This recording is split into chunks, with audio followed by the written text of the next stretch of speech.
আজকে রান্না করব মলা শুটকি দিয়ে বরবটি। চলেন তাহলে ভিডিওটা শুরু করা যাক। কড়াইয়ে তেল দিয়ে দিলাম, সামান্য পরিমাণে তেল দিলাম। এখন পেঁয়াজ রসুন কুচি দিয়ে দিলাম। পেঁয়াজ রসুন কুচিটা একটু লাল লাল করে ভেজে নিব।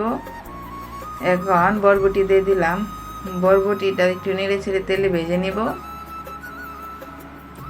এখন গুঁড়া মশলা দিয়ে দিব, মরিচের গুঁড়ো, আমি জালটা একটু বেশি দিলাম, হলুদের গুঁড়ো, ধনিয়া গুঁড়ো, স্বাদমতো লবণ। এখন মশলাটা ভালোভাবে নেড়ে চেড়ে মিশিয়ে একটু কষিয়ে নিব।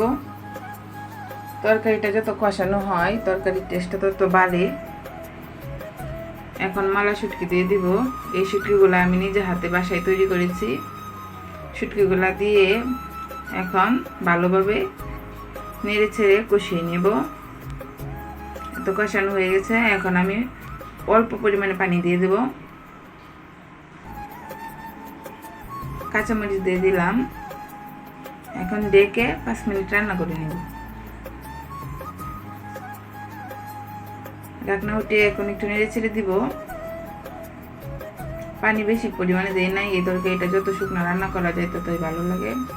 আবার কিছুক্ষণ রান্না করে নিব। এই তো দেখো আমার রান্না করা শেষ। ভিডিওটা যদি ভালো লাগে একটা লাইক করো, চ্যানেলটা সাবস্ক্রাইব করো।